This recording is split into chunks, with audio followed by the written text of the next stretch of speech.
하나님 아버지 감사합니다. 오늘도 하나님 앞에 나와 예배하게 하시고 하나님의 이름을 부르며 찬양케 하시니 감사합니다. 하나님, 우리의 인생을, 우리의 삶을 주님의 이름으로 채우게 하시고 주님의 능력으로 채우게 하여 주옵소서. 세상에 많은 사람들이 허망한 것 쫓다 인생 허비하며 멸망의 길로 나아갈 때 하나님의 자녀, 하나님의 백성들인 우리는 늘 하나님의 말씀 앞에 설 수 있도록 인도하여 주시옵소서. 그래서 오늘도 하나님의 말씀 들으려 모였습니다.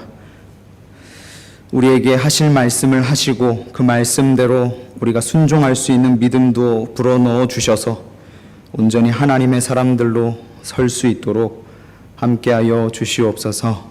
감사드리며 예수님의 이름으로 기도합니다. 아멘. 우리 함께 하나님 말씀 찾겠습니다. 신명기 11장 8절에서 12절까지의 말씀입니다. 신명기 11장 8절부터 12절까지의 말씀을 우리 한 목소리로 읽겠습니다. 다 찾으셨죠? 함께 읽겠습니다. 그러므로 너희는 내가 오늘 너희에게 명하는 모든 명령을 지키라. 그리하면 너희가 강성할 것이요 너희가 건너가 차지할 땅에 들어가서 그것을 차지할 것이며 또 여호와께서 너희의 조상들에게 맹세하여 그들과 그들의 후손에게 하신 땅 곧 젖과 꿀이 흐르는 땅에서 너희의 날이 장구하리라. 내가 들어가 차지하려는 땅은 내가 나온 애굽 땅과 같지 아니하니 거기에서는 너희가 파종한 후에 발로 물대기를 채소밭에 댐과 같이 하였거니와 너희가 건너가서 차지할 땅은 산과 골짜기가 있어서 하늘에서 내리는 비를 흡수하는 땅이요 내 하나님 여호와께서 돌보아 주시는 땅이라. 연초부터 연말까지 내 하나님 여호와의 눈이 항상 그 위에 있느니라. 아멘.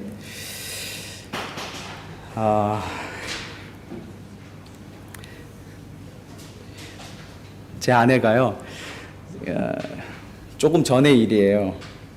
이제 저녁 식사를 하고 제가 퇴근하고 집에 와서 샤워하고 저녁 식사를 하고 이제 말씀을 마지막으로 한번 정리하면서 교회 오기 전에 이제 원고를 들여다보고 있었어요. 근데 옆에 오더니 이렇게 손목을 이렇게 내밀면서 자기 맥박이 뛴대요. 그러면서 한번 손을 갖다 대보라고 이렇게 물어보는 거예요. 마지막이라서 떨린다고, 긴장된다고. 제가 뭐라고 이렇게 반응을 못했어요. 근데 이제 아까 목사님이 기도 인도해 주시면서 그런 생각이 들었어요. 아, 그럴 수 있겠다. 저는 사역자이다 보니까 여러 번 이미 교회를 옮겨봤고 사역지를 옮겨봤지만 아내는 이제 한국에서 여기 떠나올 때 하고 이번이 이제 처음이죠. 긴장되겠구나. 마지막을 또 유종엠이라는 말이 있지 않습니까? 마지막을 또 잘 마무리해야 또 성도님들에게도 은혜되고 또 그레이스 교회에도 은혜가 되기에 또 그런 마음들이 있었던 것 같습니다. 아무쪼록 제가 오늘 설교로 그레이스 교회 강단에 서는 것은 뭐 나중에 또 서게 될 일이 있을지 모르겠습니다. 또 목사님이 불러주시면. 네, 그러나 오늘은 이제 공식적으로 제가 전도사로서 마지막으로 서는 자리이기 때문에 이제 생각나시면 기도해 주시고 또 계속 응원해 주시면 감사하겠습니다. 오늘 말씀을 나누기 전에 모래 위의 발자국이라는 이야기를 들려드리겠습니다. 어느 날 밤 사랑하는 우리 주님과 함께 바닷가를 거니는 꿈을 꾸었습니다. 하늘을 가로질러 빛이 임한 그 바닷가 모래 위에서 두 짝의 발자국이 있었습니다. 하나는 제 것이고 다른 하나는 주님의 것이었습니다. 거기서 저는 인생을 돌아볼 수 있었습니다. 마지막 발자국이 멈춘 곳에서 제 삶을 돌이켜보는데 그 가운데 하나의 발자국만 있는 부분들이 보였습니다. 그때는 제 인생에 있어 가장 비참하고 슬픈 날들이었죠. 그래서 저는 주님께 물었습니다. 제가 주님을 따르기로 결단했을 때 주님은 저와 항상 함께 있겠다고 약속하셨죠? 그러나 한번 제 인생을 보십시오. 제가 주님을 가장 필요로 했을 땐 발자국이 한 짝밖에 없었습니다. 주님은 그때 대체 어디에 계셨나요?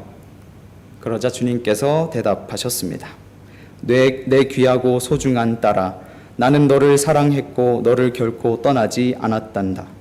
내 시련의 때, 고통의 때에도 네가 본 단 하나의 발자국, 그것은 너의 발자국이 아니라 나의 발자국이니라. 그때 내가 너를 등에 업고 걸었노라. 저는 이 한편의 이야기를 보면서 이스라엘 백성들이 생각이 났습니다. 그런 표현이 있잖아요. 출애굽기에 하나님께서 독수리 날개에 업어서 애굽에서부터 구속해내셨다.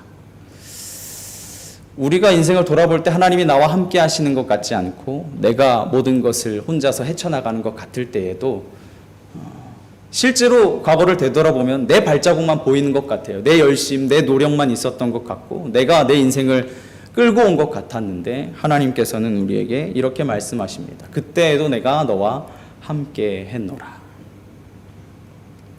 혹시 이 자리 가운데 혹은 영상으로 예배드리는 그레이스 교회 성도님들 가운데 이 이야기의 주인공처럼 어쩌면 삶의 가장 어려운 때를 만나셔서 어쩌면 세상에 홀로 남겨진 듯한 느낌을 받고 계시는 성도님들이 계실지 모르겠습니다. 그러나 잊지 마십시오. 우리가 혼자인 것 같을 때에도 언제나 하나님께서는 우리와 함께하고 계십니다. 사랑하는 성도 여러분, 어느덧 2020년도 저물어 갑니다. 진짜 2020년 시작한 지 얼마 안 된 것 같은데 벌써 12월 중순이에요. 이제 한 달 조금 남았는데 어떠신가요?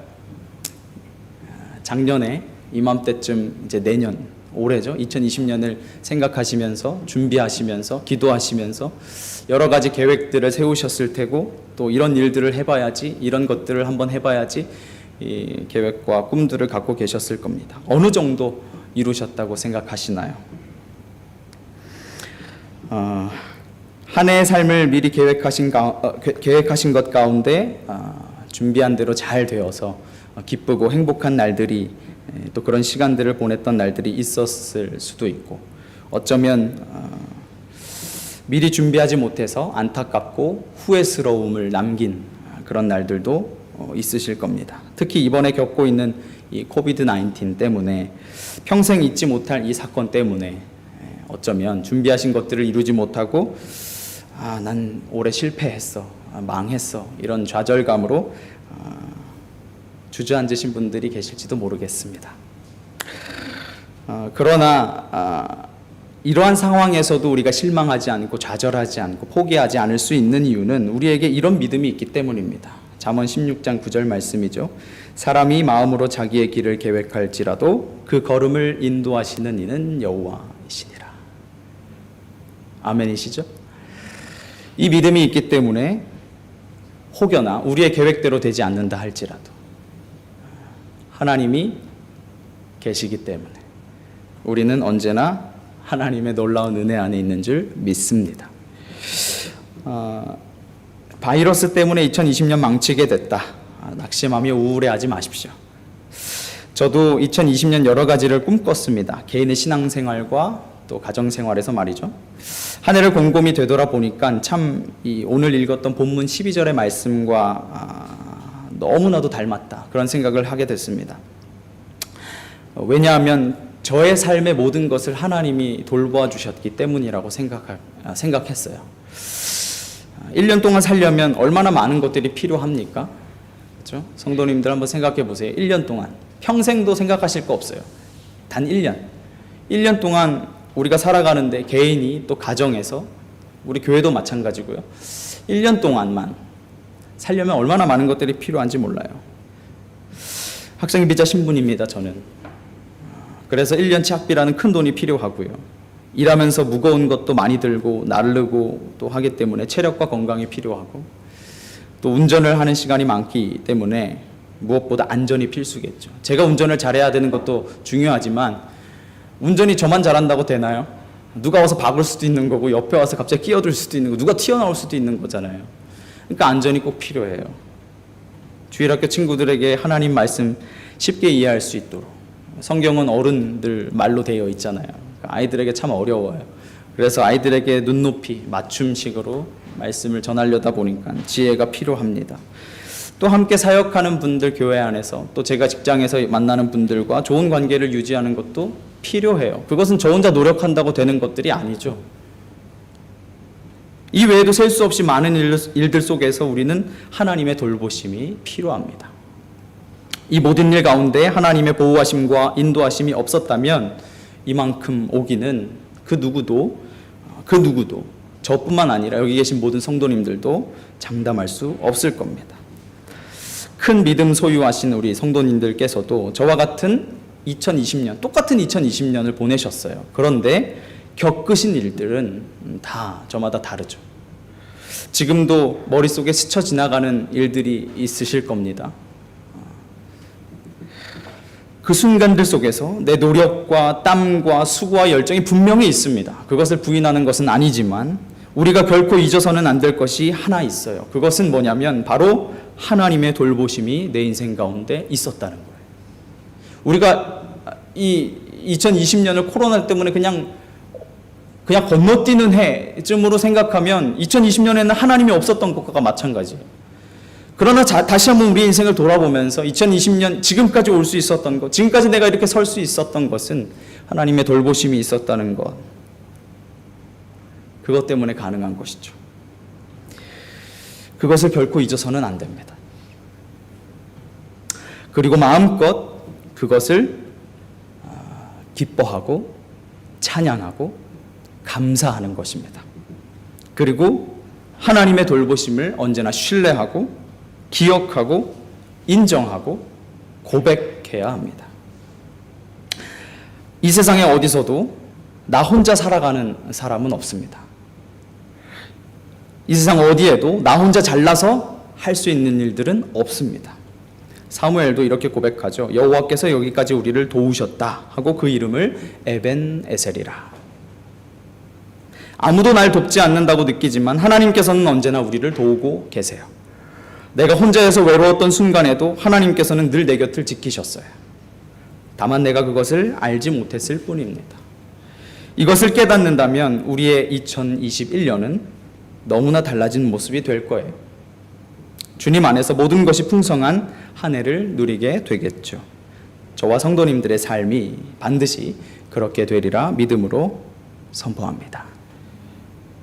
제가 얼마 전에 이 신명기 11장 말씀을 읽다가 무척이나 감동이 됐어요. 그 중에서도 12절 말씀에 제 마음이 확 꽂히게 됐는데, 그래서 이 시간 하나님의 돌보심에 대해서 말씀을 전하려고 하는 겁니다. 저와 성도 여러분이 내 인생을 향한, 우리 가정을 향한, 그리고 우리 교회를 향한 하나님의 돌보심을 한번 생각해 보실 수 있기를 바래요. 흔히 이제 기사 작성할 때요, 기자들이 무엇을 근거로 기사를 작성하냐면 이제 육하 원칙이라고 하죠. 네, 육하 원칙. 이제 그거를 좀 빌려다가 오늘 성경을 좀 보려고 합니다.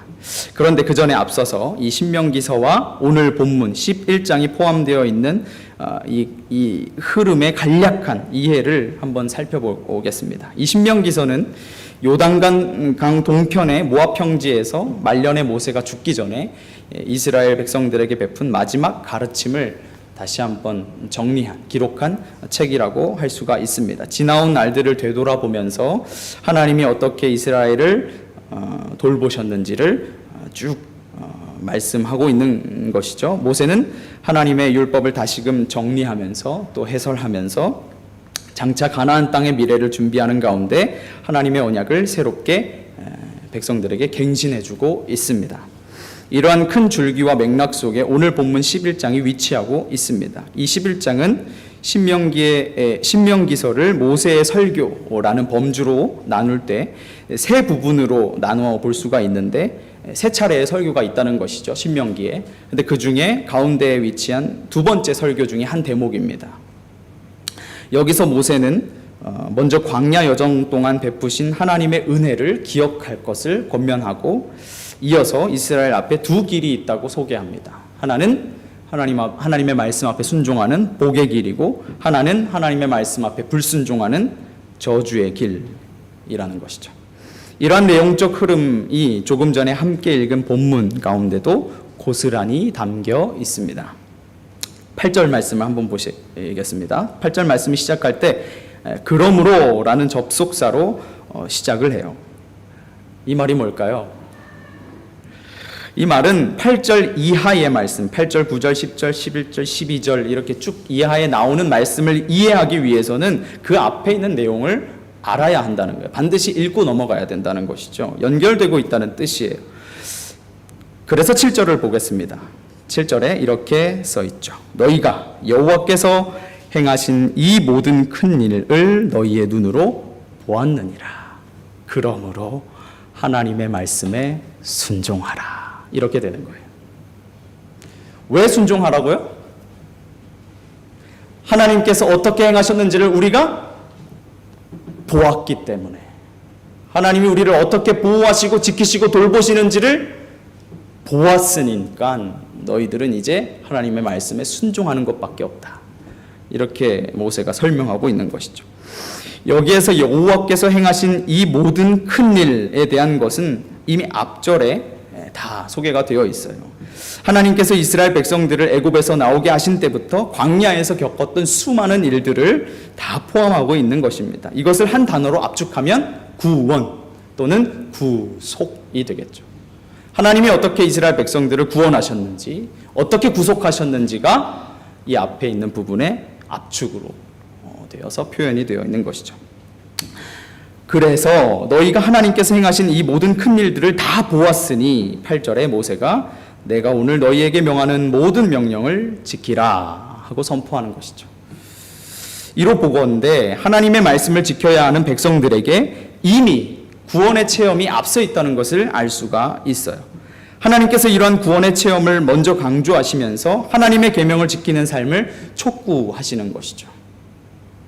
바꾸어 말하면 이스라엘의 순종을 요구하시는 하나님은 그분이 그들을 위해 먼저 행하신 은혜의 사건을 전제하고 계시다는 거예요. 얘들아, 네가 먼저 날 좀 사랑해봐. 니들이 알아서 내 말 좀 잘 들어봐. 그럼 내가 구원해 줄게. 의 순서가 아니라는 것이죠. 하나님이 먼저 은혜로 구원해 주시고 순종하기를 기다리고 계신다는 거예요. 하나님께서는 인간에게 결코 일방적인 사랑을 강요하시거나 계명을 지킬 것을 강압적으로 요구하시는 분이 절대로 아니시기 때문이죠. 이미 베풀어 주신 크신 은혜에 대한 최소한의 반응을 기다리고 계실 뿐입니다. 그러면서 이어지는 내용 속에 나타난 하나님께서 순종하는 자들에게, 하나님의 말씀에 순종하는 자들에게 베풀어 주시는 복, 이 복이 참 놀랍습니다. 그것이 8절부터 11절까지에 있는 말씀 4절에 걸쳐서 쭉 등장하고 있는데요. 너희가 강성할 것이고 너희가 건너가서 얻을 땅에 들어가서 그것을 얻을 것이며 젖과 꿀이 흐르는 땅에서 너희의 날이 장구할 것이고 내가 들어가 얻으려는 땅은 네가 나온 애굽 땅과 같지 않아서 농사짓기가 훨씬 좋을 것이고 너희가 건너가서 얻을 땅은 산과 골짜기가 있어서 하늘에서 내리는 비를 흡수할 것이다. 여기 8절부터 11절 4절에 걸쳐서 강조되고 있는 단어가 무엇인지 보이십니까? 제가 강조를 했는데 바로 땅이라는 단어입니다. 모세가 왜 지금 하필이면 땅이라는 단어에 집착할까요? 지금 모세가 그렇게 가나안 땅 그리고 땅, 이 땅이라는 단어를 계속해서 이스라엘 백성들에게 강조하고 있는 이유는 가나안 땅값이 오른다는 소문을 들어서가 아닙니다. 가나안 땅값이 오른다는 그런 소문을 들어서가 아니라 이제 하나님께서 주시기로 한 그 약속의 땅 목전에 서 있기 때문이에요. 모세는 지금 이스라엘 백성들로 하여금 그 하나님께서 주시기로 약속하신 땅에 대한 기대와 희망을 가지고 들어가기를 원하는 거예요. 그냥 하나님께서 저번에 약속하셨으니까 주시겠지 뭐 이런 대충 그냥 막연한 마음으로 들어가는 것이 아니라 하나님께서 주신 땅 앞에 왔다. 이제 우리가 들어간다. 이런 기대와 희망을 가지고 들어가기를 원하는 것이죠. 그래서 하나님이 약속하신 그 땅을 계속해서 강조하고 있는 것입니다. 봐라. 지금 하나님이 약속하신 땅 앞에 있고 저 땅이 우리 눈에 보인다. 하나님께서 지금까지 우리를 향하여서 그 땅에 들어가려면 어떻게 해야 된다고 말씀하셨지? 하나님의 말씀에 순종하라고 하셨지. 지금 이 이야기를 모세는 하고 있는 것입니다. 여기까지는 다분히 어떤 인간적인 복과 관련된 사항들처럼 보입니다. 왜냐하면 강성할 것이다, 땅을 얻을 것이다, 농사를 짓는다, 장수할 것이다, 뭔가 인간적인 복과 연관되어 있는 것들처럼 보여요. 그런데 12절에 보면 그 땅이 왜 복된가, 그 땅이 왜 우리에게 복된 의미를 담고 있는가를 자세히 가르쳐주고 있어요. 그 땅은 우리를 강성하게 만들어줘서도 아니고, 젖과 꿀이 흘러서 우리를 장수할 수 있게 해줘서도 아니고, 애굽 땅보다 땅의 질이 좋아서 농사를 잘 짓게 만들어줘서도 아니고, 비를 잘 흡수하는 땅이어서도 아닙니다. 그 땅이 복된 이유는 바로 내 하나님 여호와께서 돌보아 주시는 땅이기 때문에, 그리고 연초부터 연말까지 내 하나님 여호와의 눈이 항상 그 땅 위에 있기 때문에, 그래서 그 땅이 복된 것입니다. 이것은 하나님의 백성인 우리가 하나님의 돌보심 안에 살아가는데, 하나님께서 우리가 살아가는 곳으로부터 전혀 시선을 떼지 않으신다는 말씀입니다. 이 말씀이 나와 완전 무관하다고 생각하실지 모르겠어요. 왜냐하면 나는 애굽 땅에서 살아보지도 않았는데, 광야 생활 해본 것도 아닌데, 가나안 땅에 들어가 보지도 않았는데, 아닙니다.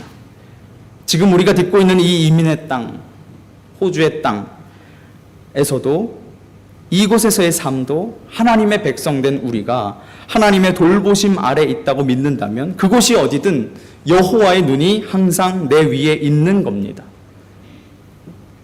이스라엘 백성들이라고 특별했습니까? 그들이라고 다 알아서 그렇게 한 겁니까? 아니죠. 그들도 우리와 마찬가지로 애굽을 나와서 경험한 광야 생활은 아주 새롭고 아주 낯선 것이었습니다. 처음 해보는 일들이었어요. 그럼에도 불구하고 하나님의 약속 따라 그 말씀 앞에 한 발짝 한 발짝 순종하며 나아갈 뿐이었습니다.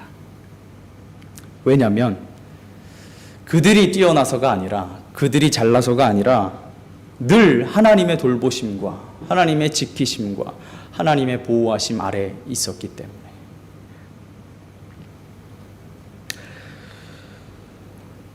가나안 땅으로 들어가는 순간에도 마찬가지였어요. 가나안 땅으로 들어가는 것도 처음 보는 땅이잖아요. 하나님이 약속은 하셨지만, 또 지금까지 그곳을 들어가기 위해서 기대하는 마음으로 달려는 왔지만, 열심히 왔지만 처음 마주하는 땅이었어요.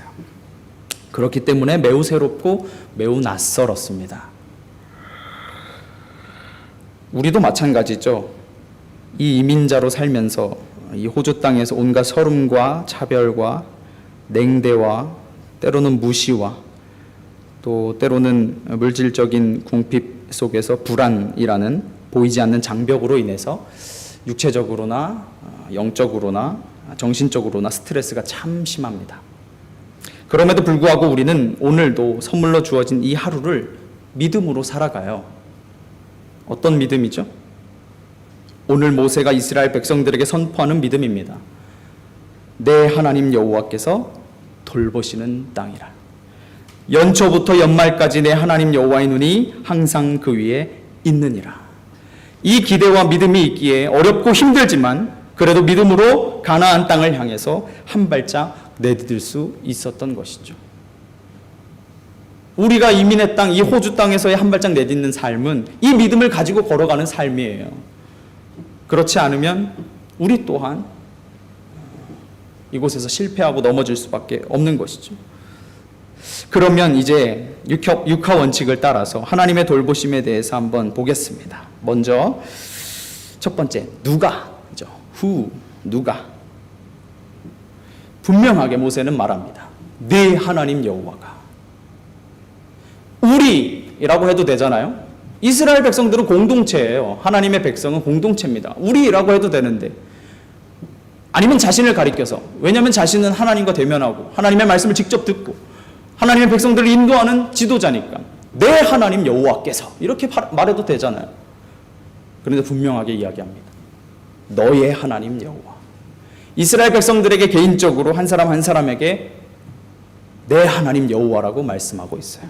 내 하나님 여호와께서 너의 인생을 돌보신다. 그렇게 말씀하고 있는 것이죠.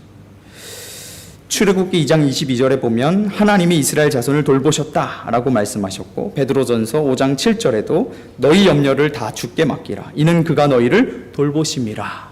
그렇게 말씀하세요. 우리 안에 참 염려가 많지 않습니까? 근데 어떻게 하라고요? 하나님께 맡기래요. 왜냐하면 하나님이 우리를 돌보시기 때문에. 그렇게 하고 계세요? 염려가 있을 때 하나님 앞에 맡기세요? 맡기지 않으시면요, 하나님이 우리를 돌보신다는 믿음이 없으신 거예요. 염려가 생기면요, 하나님 앞에 맡기세요. 그것이 하나님이 우리의 인생을 돌보신다는 믿음을 보여드리는, 하나님께 보여드리는 거예요. 다른 곳에서 보살핌 받기를 바라지 마세요. 하나님이 계시잖아요.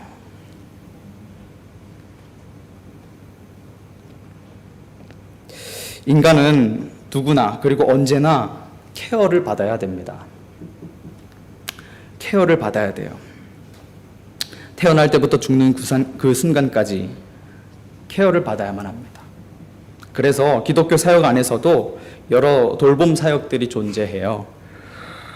온갖 종류의 환자 돌봄 사역이라든가 장애인 돌봄 사역이라든가 탈북민 돌봄 사역이라든가 독거노인 돌봄 사역이라든가, 그러니까 우리 사회에 좀 어두운 또 취약한 또 어려운 계층들의 사람들을 교회에서 감당하고 있는 것이죠. 왜냐하면 하나님의 말씀에 정신을 가지고 그런 자들을 케어해야 되니까, 보살펴줘야 되고 돌봐줘야 되기 때문에. 그런데 그들에게 우리가 케어를 해줘야 되고 우리가 또 케어를 받는 것 가운데서 궁극적으로 기억해야 될 것이 있습니다. 사람이 사람을 돌보는 것이 아니라요, 하나님이 돌보시는 거예요. 우리의 모든 것을 완벽하게 보살피실 수 있는 분은 하나님 한 분밖에 없기 때문이죠. 그 하나님을 붙드실 수 있기를 바랍니다. 다른 것에 우리의 인생과 영혼을 맡기면 그 삶은 광야와 같이 황폐할 수밖에 없죠. 두 번째, 언제입니다. 언제, when. 오늘 12절에는 분명하게 이야기합니다. 연초부터 연말까지. NIV 영어 성경에 보면 From the beginning of the year to its end 라고 해서 한 해의 시작부터 마지막까지 이렇게 기록하고 있어요. 한 해의 시작부터 마지막까지 1월 1일부터 12월 31일까지 하나님이 우리를 돌보시겠대요. 하나님의 시간과 우리의 시간이 조금 다른 것 같지 않습니까? 하나님은 연초부터 연말까지 1월 1일부터 12월 31일까지 우리를 돌보시겠다고 약속하셨는데도 불구하고 우리는 인생을 돌아볼 때 그날은 하나님이 우리를 돌보시지 않은 것 같은데, 그날은 내가 하나님의 돌보심을 경험하지 못한 것 같은데, 이런 의심이 들 때가 있잖아요. 하나님은 분명히 말씀하십니다. 1년 365일 24시간 내가 너를 돌보겠다. 여기서 항상 이라는 단어가 뒤에도 또 반복이 되고 있어요. 성경에는 이 항상이라는 말이 자주 반복되는 걸 알고 계시죠? 왜 그럴까? 그만큼 하나님께서는 우리와 한시도 떨어져 계시고 싶지가 않으신 거예요. 항상 내가 널 돌보겠다. 항상 너와 함께 하겠다. 왜 항상이라고 합니까? 하나님이 우리와 한시도 떨어지고 싶지 않으신 거죠. 우리는 떨어지고 싶을지 몰라도. 구약의 이사야와 신약의 요한계시록에서 우리 주님께서는 알파와 오메가요, 처음과 마지막이라, 시작과 마침이라 이렇게 말씀하고 계세요. 그러니 당연히 우리를 돌보시는 것도 처음부터 끝까지 책임지신다는 것이죠. 그러므로 우리의 인생의 시작과 마침, 한 해의 처음과 마지막은 모두 우리 주님께 달렸고 결과적으로 우리는 모든 것을 주님께 맡길 수밖에 없어요. 그런데 우리는 지난 1년 동안 여러 일들을 만나면서 제가 아까도 말씀드린 것처럼 과연 정말 연초부터 연말까지 내 인생을 책임지신 게 맞나 하는 의구심이 든다는 것이죠. 코로나 사태와 같은 상황 속에서는 더더욱 그렇죠. 그렇게 믿기가 참 어려워요, 상황적으로. 그러나 하나님께서는 우리의 처음부터 마지막까지 돌보고 계심을 신뢰하실 수 있기를 바랍니다. 상황이 전보다 악화되어 간다고 해서 그 시간엔 하나님의 돌보심이 사라진 게 아닙니다. 우리가 보지 못해서지. 내가 지금 고난의 깊은 수렁에 빠져들어간다고 하더라도 그 순간 역시 하나님의 돌보심은 우리를 향해 있습니다. 그 믿음을 지금 모세는 이스라엘 백성들에게 이야기하는 것입니다. 세 번째, 어디에서, where? 내가 가는 어느 곳이나 내가 받는 모든 곳에서라는 것이죠. 이러한 믿음을 잘 보여주는 신학 용어가 있는데요. 하나님의 속성 중에 하나님의 편재하심이라고 이야기합니다. 말이 조금 어렵습니다. 다른 말로 하면 무소부재, 이것도 어렵죠. 편재하심, 무소부재. 비슷한 의미예요. 하나님께서는 세상 어디에나 계신다는 것이죠. 그 믿음을 표현한 것입니다. 왜냐하면 이 세상을 하나님이 창조하셨으니까 안 계신 곳이 없으시겠죠. 이런 신학들은 시편의 다윗도 많이 고백하는 내용들입니다. 내가 어디 가서 주님을 피하겠습니까? 어디 가나 하나님이 계신데. 그러나 이것과 또 한 가지를 좀 착각하시면 안 되는 게 범신론이라는 게 있어요. 범신론은 이제 그 모든 사물, 또 물체, 뭐 동물, 식물, 우리가 볼 수 있는 모든 물건들, 이런 것들 안에 신이 있다고 믿는 것입니다. 그것과는 좀 차별이 있기 때문에 기억하시면 좋겠어요. 어쨌든 각설하고, 하나님께서 내가 가는 어느 땅이든지 거기에 계세요. 내가 어디로 가든지 내 하나님 여호와가 너와 함께 하느니라 여호수아에게 하나님이 약속하셨죠. 내가 세상 끝날까지 너희와 항상 함께 있으리라 제자들에게 마지막으로 승천하시면서 말씀하셨죠. 마태복음 1장 23절에는 뭐라고 주님을 소개합니까? 하나님을 임마누엘, 하나님이 우리와 함께 계시다. 그러니 당연히 하나님의 돌보심이 미치지 못할 곳은 이 땅 어디에도 없습니다. 그러니 어떤 장소에 있든지 그곳에 하나님의 돌보심을 믿음으로 선포하면서 사십시오. 누군가의 가정을 방문해서 청소를 하십니까? 그곳에도 하나님의 돌보심이 있음을 외치십시오. 운전대를 잡고 어딘가로 이동하고 계십니까? 그 운전을 하는 가운데서 거기서도 하나님의 돌보심을 노래하십시오. 심지어 화장실도 좋습니다. 여러분이 가는 어느 곳이든지, 여러분이 거하는 어느 곳이든지, 여러분이 위치한 곳이 어디든 그곳에 하나님의 돌보심이 있음을 믿음으로 고백하며 사십시오. 네 번째, 무엇을입니다. What? 하나님이 우리에게 무엇을 하시냐면 돌보신다는 거예요. 다윗은 고백합니다. 사람이 무엇이기에 주께서 그를 생각하시며 인자가 무엇이기에 주께서 그를 돌보시나이까. 부모는 자식을 낳으면 그 자식이 다 커서 혼자 모든 일을 할 수 있을 때까지 키워야 할 양육의 의무가 있습니다. 이것을 저버리면 부모라고 이야기할 수가 없어요. 그리고는 자연스럽게 돌봐야 할 의무가 사라지는 때가 와요. 성년이 되면 독립하게 되죠. 그런데 우리 주님께서는 내가 어린아이와 같을 때든지 장성한 사람이 되었든지 계속해서 보호해 주세요. 왜 그럴까요? 우리가 하나님의 자녀라고 해서 장성한 분량에 이르면 이제 나 혼자 살 수 있는 거 아닌가요? 믿음이 이 정도 되면 이제 주님 편히 쉬세요. 저 혼자 알아서 할 수 있어요. 이렇게 할 수 있는 거 아니에요? 그런데 하나님은 우리와 생각이 달라요. 우리가 어리든지 미숙하든지 장성했든지 똑똑해졌든지 배운 것이 많든지 성경에 대한 지식이 많아졌든지 상관없어요. 하나님은 우리를 끝까지 보호하세요. 우리가 하나님의 자녀라고 해서 장성한 분량에 이르면 하나님으로부터 독립할 수 있는 존재가 아니라는 것이죠. 우리는 늘 어리든지 젊든지 늙었든지 하나님의 돌보심이 필요한 존재이기 때문이에요. 다섯 번째, 어떻게입니다. How? 여호와의 눈이 항상 내 위에. 어떻게 돌보신다고요? 여호와의 눈이 항상 내 위에. 어떤 분은 이 표현을 읽다가 불현듯 감시 카메라 같아서 내 모든 게 발가벗겨진 것 같은 느낌 때문에 확 거부감이 든다고 생각하실지도 모르겠어요. 하나님이 꼭 그렇게 표현하셔야 됐나요? 제 인생을 그렇게 일거수일투족 다 감시하고 계시는 것처럼 그렇게 생각하실지 모르겠어요. 하지만 하나님은 말씀하십니다. 하나님의 눈이 항상 내 위에. 신명기의 기자 모세와 시편의 기자 다윗은 각각 이렇게 표현합니다. 여호와께서 그를 황무지에서 짐승이 부르짖는 광야에서 만나시고 호위하시며 보호하시며 자기의 눈동자같이 지키셨도다. 나를 눈동자같이 지키시고 주의 날개 그늘 아래 감추사. 하나님이 우리를 눈동자처럼 지키시고 보호하시고 돌보신대요. 사람의 장기 중에 가장 중요한 것을 투표하라 그러면 사람마다 생각이 다르기 때문에 누구는 심장이 중요하죠. 누구는 뇌가 중요하죠. 누구는 눈이 중요하죠. 이렇게 갈릴 수도 있겠지만 성경 표현 그대로 아무래도 눈이 중요한 것 같아요. 눈을 보호하시듯이 정말 세미하고 세세하게 하나님께서 우리를 돌보신대요.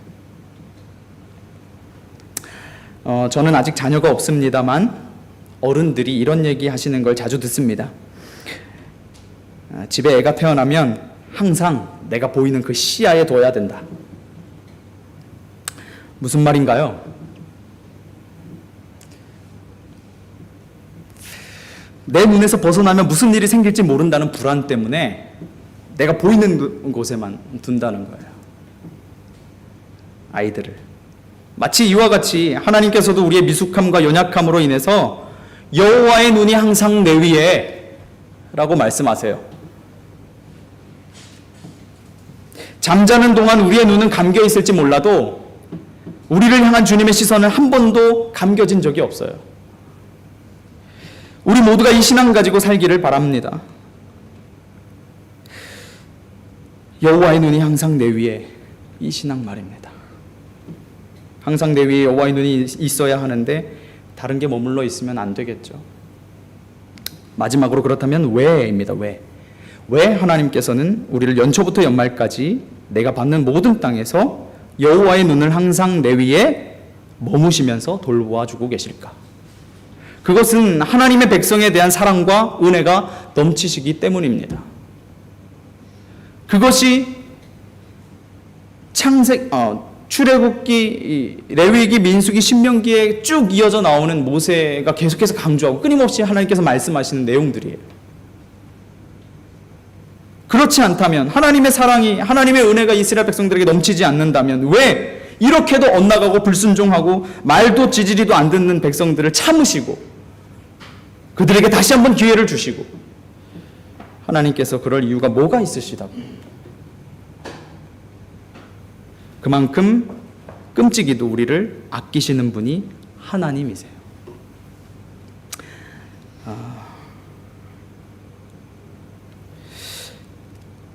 제가 시간이 많이 갔네요. 말씀 맺겠습니다. 사람들은 하나님의 은혜라고 하면 잘생기고 예쁘게 태어나서 젊을 때 돈 많이 벌고 좋은 집안 사람 만나 결혼하고 건강한 자녀들 많이 낳고 잘 길러서 훌륭한 사람 만들고 늙어서까지 아픈 곳 없이 팔팔하게 잘 살다가 천국 가는 거라고 생각합니다. 그러나 성경 어디에도 하나님께서 그렇게 말씀하신 적이 없어요. 하나님의 은혜는 각 사람마다 족한 만큼 허락하세요.